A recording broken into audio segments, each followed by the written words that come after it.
Funny story. All I had to do was show these deer my PSE bow and they just tipped over. If you want the same thing to happen to you, I want to make it easy. PSE giveaway. All you gotta do, like, subscribe, comment to be entered in the giveaway. Simple enough. You want to be cool? You want a PSE? That's all you gotta do.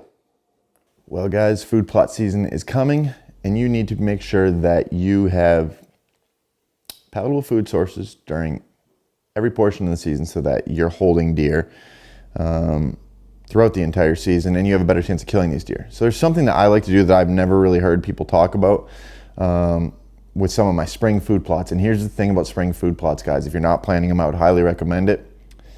Get some sort of grain in the ground. A lot of guys are out there saying you don't need the summer food, you don't need this, you don't need that. Well, here's the thing. Some portions of the country you do, and I'm going to tell you why. Let's think about Missouri this year. Let's think about Illinois, portions of it. Let's think about portions of Kentucky this year. And this can happen anywhere. That had a drought late in the summer. And when you have a drought late in the summer, how are you expected to get your green food plots in? You're not. You're not going to have a quality food plot. And most of you bank on those green food sources to be your food plotting system. And if they don't work out, think about it. We're a step behind. That's less food for the deer. The deer are fighting an uphill battle the entire season. So let's get a spring food plot in there, but let's really break down the science of what you should be planting. And I'm not just going to say plant soybeans.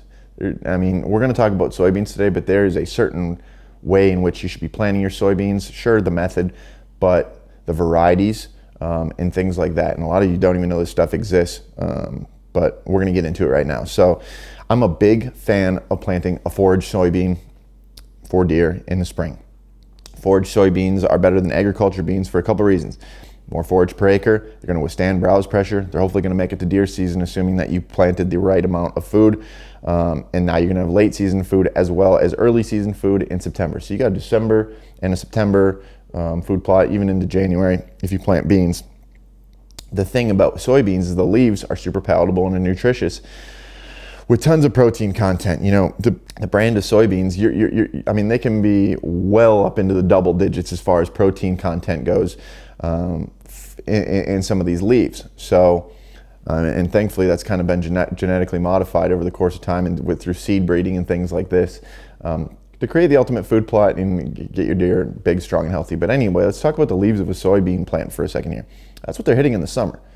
So using a soybean variety that has been designed to ultimately create larger leaves, bigger surface area, more palatable food in the summer would be a great summer food source.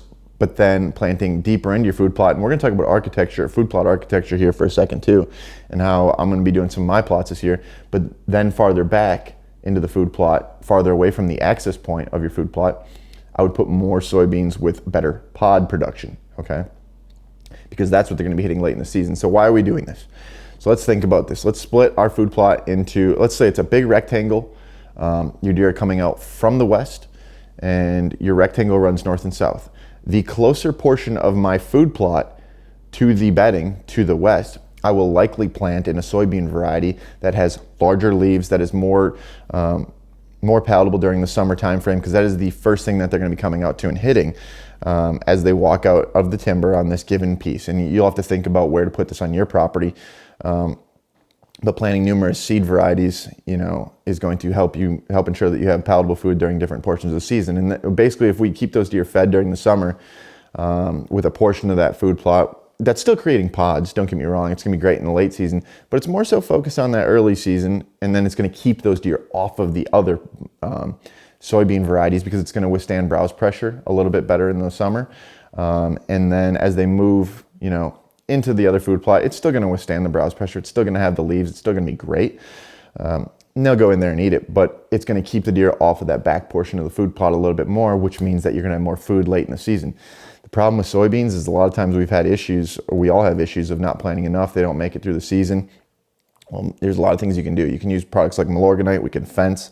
You can plant forage beans versus agriculture beans. If you're taking all these precautions, you're better off.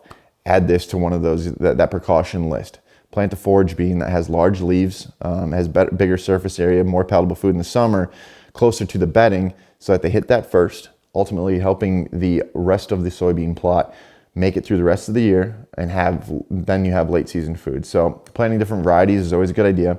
They'll mature at different times, they'll yellow at different times, and the longer they stay green, the longer they have a viable food source with high protein content that's going to keep them healthier as the rut comes along. Man, it's a whole science, guys. I'm winded just thinking about this. There's a lot that goes into this, and maybe this went over a lot of your heads. At the end of the day, take some of those precautionary steps, at least some of them. But if you're really looking to get down to the pro tips, the expert planning, stuff that I would look to do on my given property, assuming we have the right amount of acreage and all these other things, that's how I would do it on my given property, guys. So if you're looking to plant some spring food plots, if you're interested in food plotting videos, hunting videos, all the good stuff, you came to the right place. Make sure you like, comment, subscribe. We're always doing giveaways, and that's the only way you'll win is if you're subscribed. See you next time.